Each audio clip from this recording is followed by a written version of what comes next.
Confessions of a Red-Pilled Woman. So I met this woman on Tinder a while back, before I stopped online dating altogether. She was in her early 30s, clever, quite good looking, insanely sexy, working out regularly, eating healthy, good feminine job at a clinic, very clean house, and she could and was willing to cook. Smart, calm, logical, was giving me old-fashioned vibes. She said she wanted a marriage and family, and she rejected me right from the start when I was honest about my non-commitment principle. And I liked that. Despite her rejection, though, I was slightly insistent, and she would always reply to me with rejection after rejection. But I could read her mind. Part of her was intrigued by me. I was everything her logical mind didn't want, but exactly what her emotional subconscious was craving for. 'Cause I'm a real Don Juan, by the way. So I adapted my game, played it cool, 'cause I don't really care having options. And one night, months later, after another one of her Tinder dates with a beta male went south and she felt a disappointment, she bluntly invited me to her place, and her explanation was that she had needs to be fulfilled. Straight up, her mask was gone. Basically, she needed a male object to satisfy her physical and emotional, mostly, needs. And I'm fine with being objectified. She also told me that she didn't want any kissing because it was inappropriate for such a carnal relationship. Perfect. So for a while, I was satisfying her needs once or twice a week, and she used to kick me out of the house after. I actually began to like her as a person more than a woman. I loved how smart she was, that we appreciated more or less similar things, and we agreed with most of the red pill stuff, having similar values. About how the feminist lie destroys women, how true masculinity is in short supply, how PC culture is destroying society, and so on. Also, we began divulging more and more about our romantic past. Just a parenthesis here, I disagree with one of the iron rules in Rollo Tomasi's book, The Rational Male, which states that you should never reveal your romantic past. Concealing the truth that affects and interests your partner is the same as lying, because it messes with their perception of reality, and therefore their choices. It's wrong and cowardly and unmanly, and men shouldn't hide behind their fingers and fear the truth, because they can handle a woman's emotional outbreaks.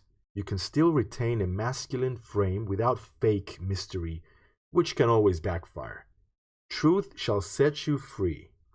Just like you have every damn right to know about your potential partner's emotional mileage and romantic baggage and mental wear and tear before you decide to emotionally invest in her, so does she. Hiding your past is what little women do. I was surprised to see that in a book about masculinity because it contradicted all the other sound advice. Regardless, I recommend the book, link below. Anyway, the red pill woman shared a lot of her past with me, things that usually women are too secretive about. She confessed that she had been spoiled, that she could no longer connect, and that she didn't even know why she was still looking for a partner.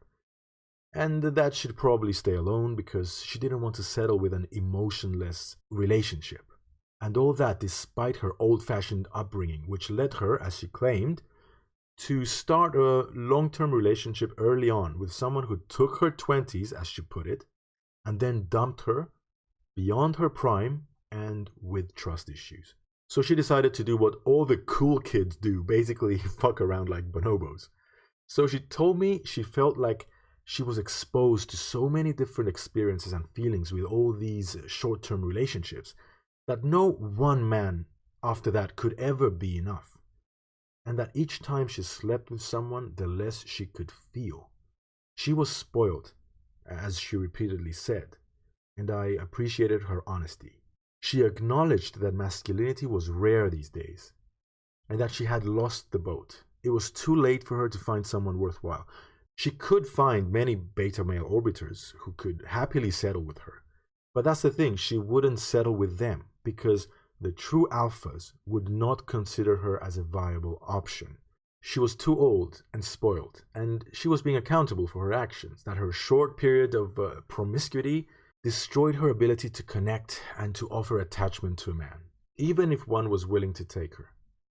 And this is exactly what I was thinking about myself. I have slept with many women, and each time I felt like I was losing something. Each time I valued women less on the emotional and the physical level. Sex became an involuntary biological action, like urination. For years, I don't get a high from sex, and I'm fortunate to have found fitness as an alternative. Because I've noticed an adverse relationship between my sexual pleasure and my fitness performance. But here's the question. If men can be spoiled from promiscuous behavior, I can imagine it's much worse for women because they open up emotionally and physically for sex. They surrender to a man, give in to his advances, and let him inside their bodies and minds, to do as he pleases. All this opening up to so many men means that opening up means nothing anymore. So there's no possibility for attachment and valuing of a partner if the next guy is just one Tinder swipe away. It's sad, but I appreciated and respected this red-pilled woman's honesty. We agreed on so many levels, and I really wish all women were so honest with men, but most importantly, with themselves. Because the feminist lie of fucking around until mid-30s and then being rescued by the prince never happens. No true man settles for goods so close to expiry date. I do believe in family because psychology tells us that we need stable parents to grow up as healthy adults.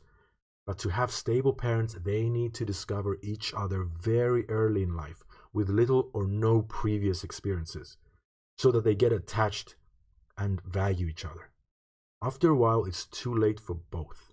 And guess what? The red-pilled woman agreed with me on this as well. The moral of the story is that we have a very limited capacity for getting attached to someone, and the more we fuck around, the less we do. Statistics confirm this, with the divorce rates climbing as the previous sexual partners rise. And the ones who don't divorce are the worst, stuck in an unsatisfying marriage because no one can satisfy them anymore. And I know, if this were a movie, the red-pilled woman and I would fall madly in love with each other because we think exactly the same, and we found ourselves in our melodramatic misery. But that's the thing, it's not a movie, and the basis of what we agreed on was that we cannot fall in love with anyone anymore, and we can't settle. So we parted, and now we sometimes send a text or two.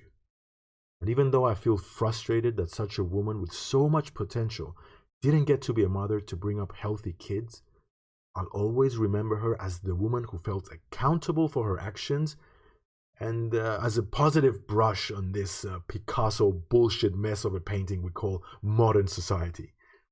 I'd like to hear your thoughts on this red-pilled woman. Comments below.